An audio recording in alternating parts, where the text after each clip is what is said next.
resumen, Ahí está, las veces que lo dejamos. he hecho es apretar en la persona que vos querés hacer hospedador, por ejemplo, a ¿Así? Julio. A ver. Buscas a Julio y creo que...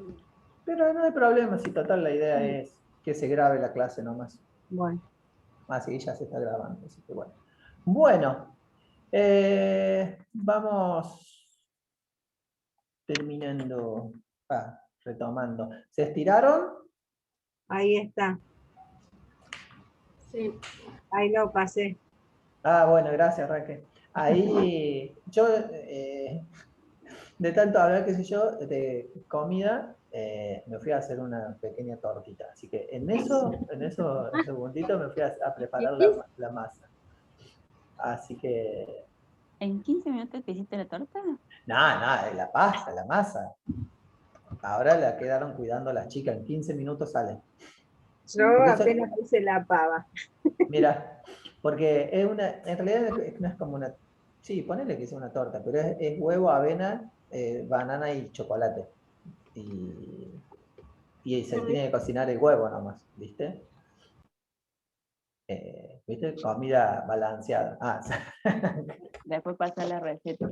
Después les paso me faltaron las nueces y los chips de chocolate, pero no había. Bueno, Patri, ¿tenés ahí para compartir? Así vemos que...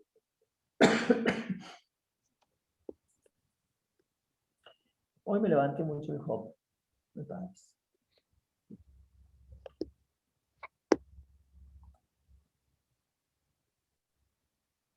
Patri, si estás ocupada, si quieres lo puedo compartir yo por ahí, si te hace lío.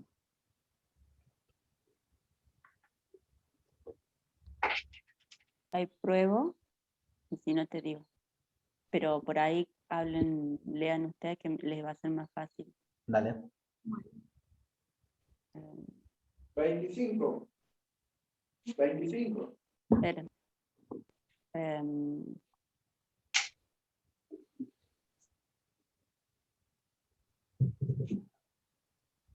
¿Se ve? ¿Sí? No sé si Raquel está con el celu y se Sí, ve estoy chiquito. acá. No, sí. No, pero si se ve bien. Sí, bárbaro. Bueno, No, buenísimo. estoy en la compu. Bueno. Bueno, ¿por qué insistimos con el autocuidado del acompañante terapéutico? ¿Por qué será que le insisten tanto a la Raquel Y lo que desde pasa es que si uno no se cuida, tampoco puede cuidar. Es Ahí básico. va, es básico. Entonces, venimos con esto desde el primer año, insistiendo en esto, ¿no? Sí. En poder autocuidarse, ¿sí? Vamos a ver la diapo que le sigue.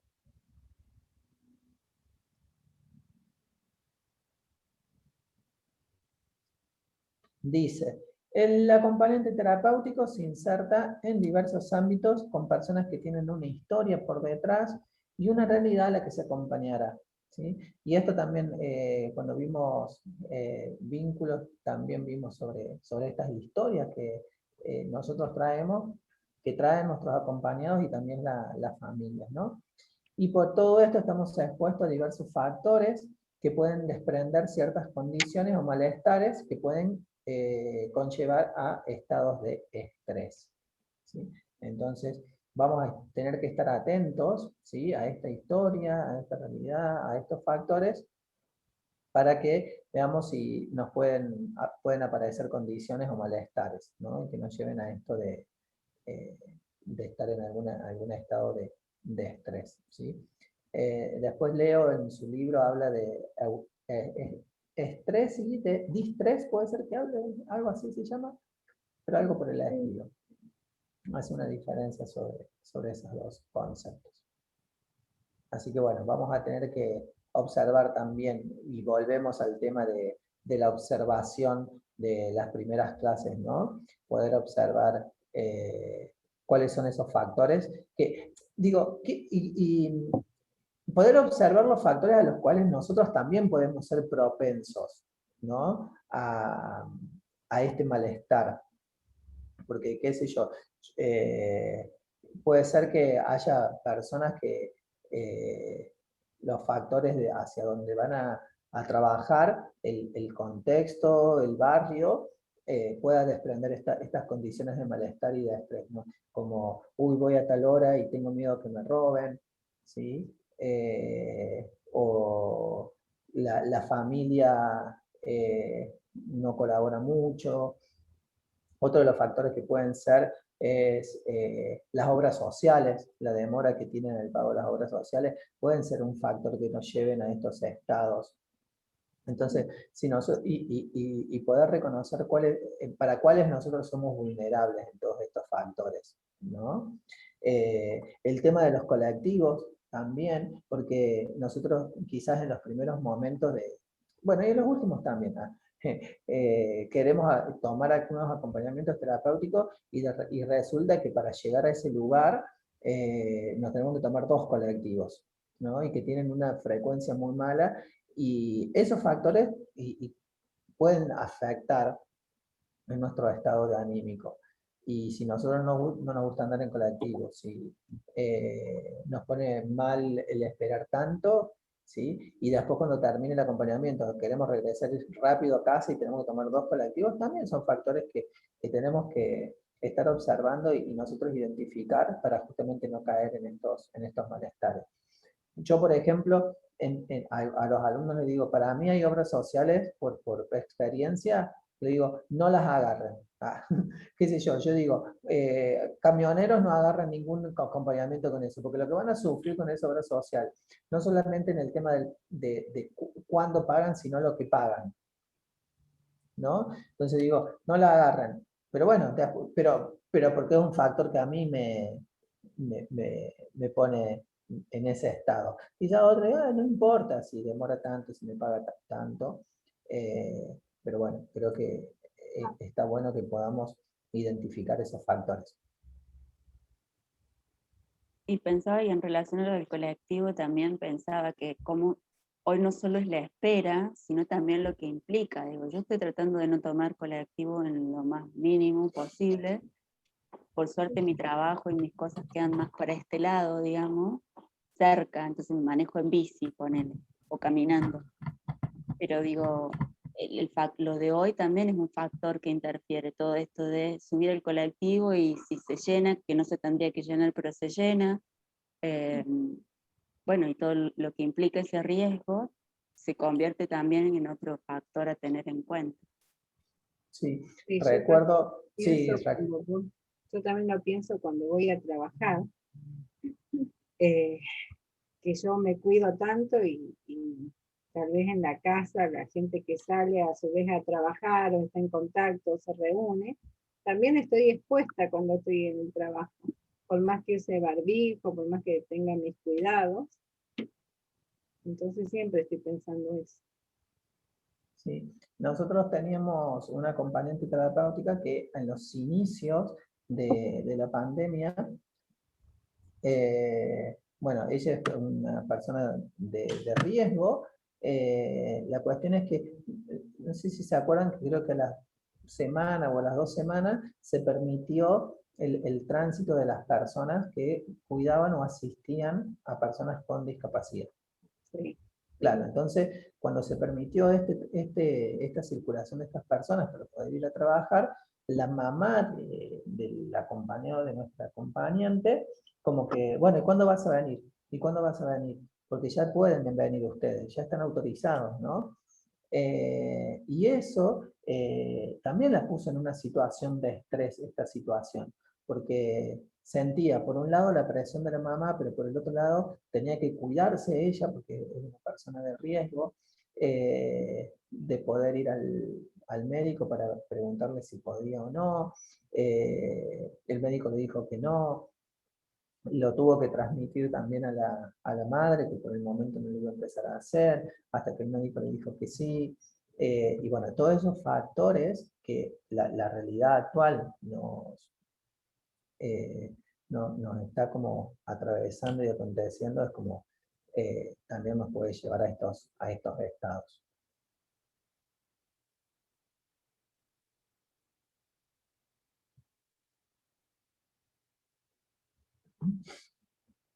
Vamos a ver entonces qué nos implica, ¿sí? a actuar en un área de riesgo. Padecer síndrome de burnout o el síndrome del quemado.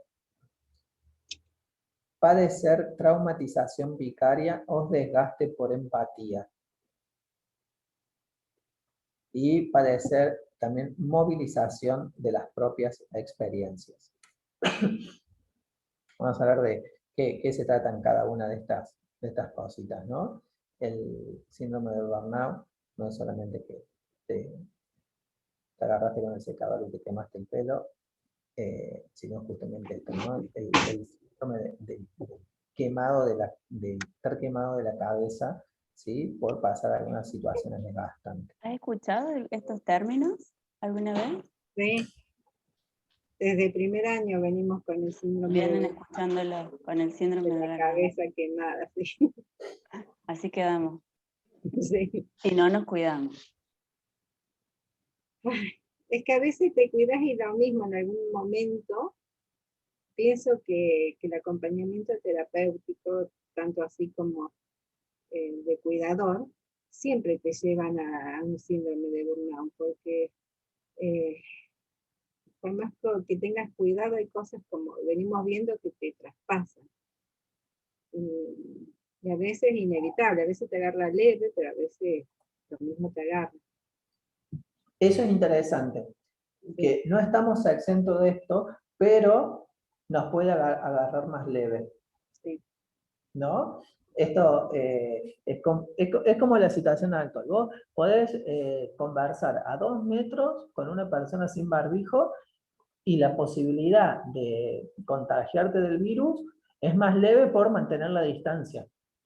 Pero si usas barbijo y mantenés la distancia, es mucho más leve. O sea, no es que te dice no lo vas a agarrar, ¿sí?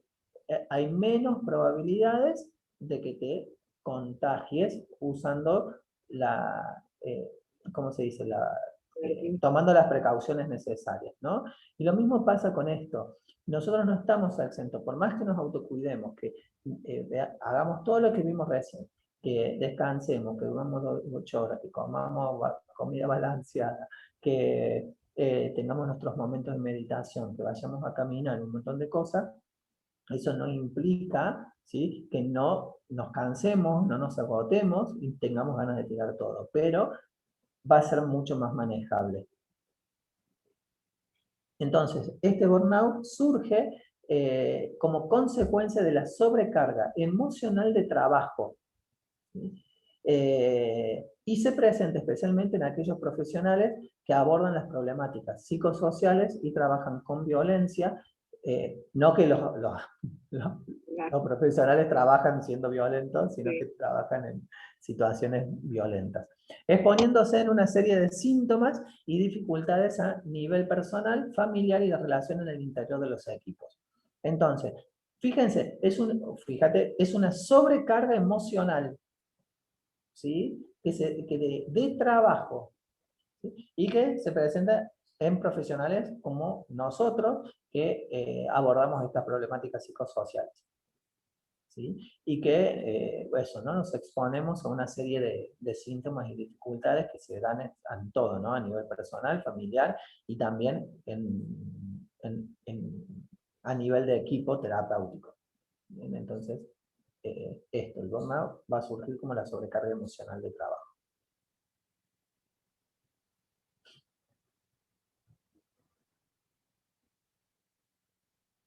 Bien, dice, me aparece una ventanilla. Dice, reducción de la respuesta funcional del organismo a las demandas de la vida cotidiana, ¿sí? ¿Qué significa? Que cuando aparece esto es que la vida cotidiana o las rutinas diarias, ¿sí?, las demandas que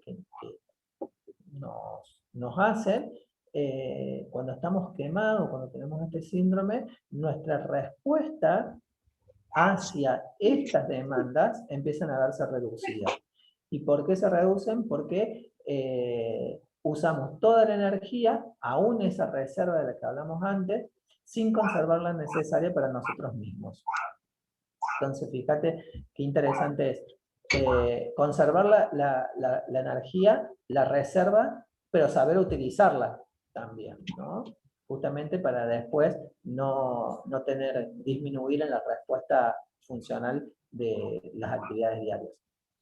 Y también el burnout es una respuesta crónica a la tensión emocional constante y no la reacción a una crisis ocasional, ¿sí? Entonces no es que surge por algo del momento, sino que es por la tensión emocional constante. Este síndrome va a surgir como consecuencia de varias cosas que vinieron sucediendo a lo largo del tiempo de manera constante. Sí, por eso pensaban un poco en relación a lo que hablaban hace rato, que sí o sí nos agarran, ¿no? Algo así expresa, dijiste, Raquel, o sea que aunque uno se cuide, es muy posible que...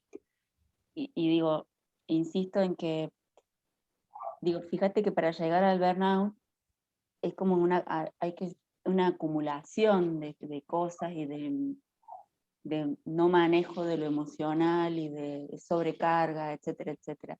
Entonces, por eso digo que si es posible evitarlo o aminorar los riesgos, digamos, en la medida en que yo me vuelvo más consciente de eso, ¿no? Por ejemplo, y hago más, y tengo como más desarrollado el ejercicio del autocuidado en general, o del propio autorregistro. Yo recuerdo una paciente que tuve una vez. A nosotros los psicólogos nos preparan de alguna manera, no sé cómo, si por osmos, si por transmisión, no sé cómo es, pero te preparan y te van enseñando, porque la teoría no sirve, pero hay algo que se transmite. Para que sepamos separar, trabajemos un poco en esto de separar lo que es nuestro y lo que es de los otros y no cargarnos, ¿no?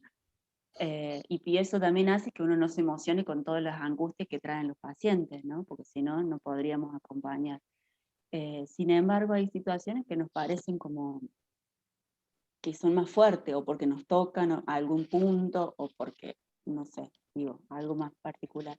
Y a mí me pasó en un caso que lo que me quedó muy grabado hace años, una paciente que vino por primera vez, y esa paciente se fue, y yo sentí instantáneamente como que me había chupado toda la energía. Fue una cuestión física clara, ¿no? Que no me pasa siempre con mis pacientes. Entonces eso de tener el registro de mi cuerpo, decir, ¿qué me pasó acá? Hizo que yo me preparara distinto para la próxima sesión, ¿no? Digo, y si volvía a pasar lo mismo, seguramente hubiese tenido que tomar la decisión de derivarla, de decir, ¿no? Algo como más radical, digamos, pero en principio no, después pudimos seguir trabajando y demás, pero necesité primero del autorregistro de lo que me había generado, tomarme ese tiempo para darme cuenta que algo no andaba funcionando, y después revisar el cómo, ¿no? Digo, quizás si yo hubiese seguido con esa paciente sin darme cuenta de lo que me había generado, y sigo automáticamente y no, a lo mejor me hubiese terminado chupando toda la energía en un caso clínico, ¿no? Que me hubiese terminado agotando, ¿no? Por supuesto que un solo caso no significa que no estoy diciendo eso, pero es un ejemplo chiquito que ayuda como a pensar en cómo puedo hacer más difícil llegar a quemarnos la cabeza, ¿no? Sí, Claro, yo a mí también me pasaba con un amigo que siempre venía y se quejaba y qué sé yo. Y cuando se iba sentía eso, que me chupaba todas las energías y me dejaba mal. Entonces de a poco empecé a evitarlo. Y cada vez que venía y empezaba a hablar, pues una máquina de hablar y no para, y todo mal, todo mal. Siempre, bueno, me empezó a decir que no estoy, que estoy ocupada, que aparte era cierto, y me veía. Entonces se produjo un distanciamiento y yo me sentí mucho mejor. Sí, mira, qué importante darte cuenta de eso también. Es verdad, hay gente que la queja permanente también chupa energía impresionante. Sí. Y si uno no se da cuenta, a veces porque está en lo afectivo, porque son amigos, familiares o lo que sea, y sigue, sigue, sigue, ¿no? Y después también digo, ¿por qué estoy tan cansada? Y claro, Sí. me chupé toda la queja y la mala onda del otro, ¿no? Cami, ibas a decir algo. Sí, pensaba en esto de que sí, nosotros estamos expuestos a padecer algunas de estas cuestiones siempre, porque obviamente todos los casos son distintos, como te pasó a vos, Patri, también. Bueno, era una persona que a veces uno siente que hay personas que te desgastan más que otras, pero está bueno por ahí ir reconociendo estas. Por ejemplo, a mí me pasó que también estuvo al borde del burnout, me di cuenta en una supervisión, pero yo ni lo había registrado, digamos, no era consciente de eso. Pero eso me sirvió para después empezar a generar ciertos cambios, yo como persona y en mis acompañamientos, para evitar, digamos, volver a ese borde de burnout, digamos, porque era algo que yo no registraba, ¿no? Esto de hacerme cargo de muchas cosas, de darme cuenta que no me daba espacio para mí, porque yo podía con todo, o porque lo debía hacer. Entonces uno ya va registrando, digamos, todas esas pequeñas cosas que a veces nos llevan a estresarnos de más y a veces llegar a padecer alguno de estos síndromes. De acuerdo.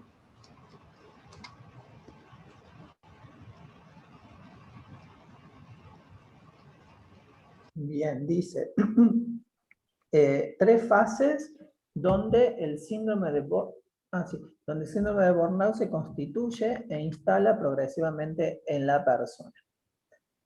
Estas fases nos van a ayudar a nosotros a ver en qué momento estamos y si se está instalando el síndrome en nosotros. Agotamiento emocional. Como consecuencia de fracasar el intento de cambiar las situaciones que le originan estrés, la persona presenta pérdida de energía, desgaste emocional, agotamiento, fatiga, irritabilidad, pérdida del disfrute de las tareas, insatisfacción laboral. Cada vez que hablo de este tema no puedo dejar de pensar en mi desgaste profesional en una de las instituciones en las que la trabajé. Todo me pasó, todo esto que leemos acá. Despersonalización o deshumanización. Esta etapa se caracteriza por el distanciamiento afectivo, estados de depresión, actitudes negativas, insensibilidad, trato impersonal e indiferente hacia los demás. Me está describiendo mis épocas. ¿Estás hablando de vos? Está hablando de mí, parece que dice 3 fases donde Julio se contagió del síndrome de burnout. Abandono de la realización personal. En esta etapa, la persona autoevalúa negativamente su propio trabajo, siente que ha perdido el significado y valor que tenía. Aparecen además sentimientos de fracaso, inadecuación e insatisfacción respecto a sus logros, llegando a apartarse de las actividades tanto familiares, sociales como recreativas. Aparte de haberme pasado todo esto en uno de los trabajos, me pasaba que no podía decir quiero dejar de trabajar. Porque la verdad que el lugar donde yo estaba trabajando me había ofrecido tantas posibilidades de crecimiento personal y profesional, pero en cierto momento, después de 10 años trabajando, me pasó todo esto. Entonces se sumaba al otro, decir, no puedo decirles que no, ¿cómo los voy a dejar en banda? Bla, bla, bla, bla. Y eso también empezó a afectarme, ¿no? Y hasta que un día la dueña dijo, bueno, necesito tener una reunión con ustedes. Vino, tuvo una reunión con nosotros y nos dijo, este es el último año que trabajamos porque cerramos el instituto. Y yo dije, wow, no, no digo, eso también me hizo pensar a mí la importancia de decir, bueno, que no podemos esperar a desgastarnos o a esperar que sucedan estas cosas para desgastarnos, ¿no? De decir, me pone tan feliz que cierres, porque no puedo decirte que no, pero a la vez empezar a darse cuenta de la importancia de poder poner límites cuando empiezan a aparecer estas cuestiones, ¿no? Digo, esta primera fase del agotamiento emocional, cuando ya aparecen estas cosas, tenemos que empezar a trabajar sobre nosotros, ¿sí? Yo ya metida en la 3. Si podemos antes. Y si podemos antes. ¿Sí? Yo ya estaba en la 3, ya estaba para Ya está. Pero esto ya es interesante, porque, y por qué y para qué del autocuidado, ¿no? Porque al final terminamos haciendo un trabajo desastroso hacia el otro que es hacia donde nosotros vamos, ¿no? Y con quien trabajamos. Uno se termina haciendo mal y termina haciendo mal su trabajo y por ende al otro también, porque no está recibiendo lo que tiene que recibir. Entonces, darse cuenta antes es lo mejor. Tal cual. Bueno, creo que vamos a llegar hasta... Estas No vamos, consecuencias. sí, porque no vamos a llegar a ver lo que nos falta, que nos quedan las otras dos, Sí, y el tema límites. Y con eso cerraríamos el tema, la unidad 2. Así que bien, vamos a terminar la semana que viene, parece. bien. Y como consecuencia, lo que venimos hablando durante toda esta clase, ¿no? Aquello que tenemos, lo que tenemos que cuidar, ¿sí? Si no lo cuidamos, se transforma en su negativo, ¿no? Entonces, no dormimos, alteraciones en el sueño, depresión, cefaleas, mialgias, alteraciones respiratorias, trastornos gastrointestinales, vértigos, mareos, disfunciones sexuales. Estás hablando en ese tiempo. Alteraciones menstruales, consumo de alcohol. Me faltó este último, no me darme la consecuencia, el consumo de alcohol y sustancias tóxicas. Y, no, Y las estábamos, alteraciones menstruales también. y las alteraciones menstruales, pero creo que la alteraba mi esposa cuando estaba con sus alteraciones, con su periodo. Claro, porque es contagioso. Es contagioso, es contagioso. No, de hecho, una de las cosas es que fue una época de disminución del peso, caída del cabello, bueno, a lo que resultó después en los problemas de tiroides. Entonces sí, esto me ayudó a pensar la importancia de cuidarme y también de aprender a poner límites, que es lo que vamos a ver próximamente. Tal cual. Es decir, Bien. Raquel, a nosotros nos pasa. Sí. Sí, sí. Buenísimo. Bueno, nos quedan como temas interesantes para seguir, que son los otros dos, y el tema límites, que está bueno y es clave, y con eso cerramos la unidad 2, decíamos. Te vamos a hacer en estos días, te mandamos la evolución de tu trabajo, con algunas sugerencias y demás, y bueno, y después cuando terminemos la unidad 2 seguramente haremos algo cortito también, como hicimos con el 1, y ya después nos va a tocar el parcial. No me acuerdo, no sé bien cómo es el tema de las fechas de vacaciones y eso acá. Creo que son A nivel institucional, digo, no lo tengo sí, muy ya me claro. voy a fijar, porque también es vacaciones y fechas de exámenes, me parece, en julio. Así que ya me voy a fijar en el calendario y les Claro, traspaso eso. ¿Sí? claro, porque el parcial tendría que ser antes de las vacaciones, por lógica. ¿Entiendo yo? Sí, sí. Bien. Bien. Y bueno, vamos a pensar una tareita así como que se filme abrazándose la Raquel. Qué malo, ¿eh? Trabajo práctico número 2, filmarse abrazándose por 10 minutos. Bueno, ¿alguna pregunta, Raquel? ¿Comentario? No, solamente que no se olvide de habilitar, o sea, cuando haga un trabajo práctico, de habilitar la entrega, o a su defecto habilitar el foro, o habilítelo lo mismo, porque por ahí puedo hacer alguna consulta, Bueno, ya y voy a no ver eso sin como... molestarla a la Cami. Bueno, así veo cómo se hace eso de la habilitación de las tareas y del foro. Me voy a poner a estudiar lo que el Para instituto habilitar me el mandó. foro también es fácil, Sí, creo. de hecho el instituto nos mandó todo el coso, pero yo me fui a cómo se toma la asistencia, cómo se sube el material. Y ahí me quedé. Bueno, nos vemos el martes que viene. Nos vemos. Y bueno, nada, a seguir cuidándose. Bien. A ir cuidando. Nos Buena vemos semana. el Nos martes. vemos. Chau, chau. Chao, chao. Chau, chau. Vamos a despegar de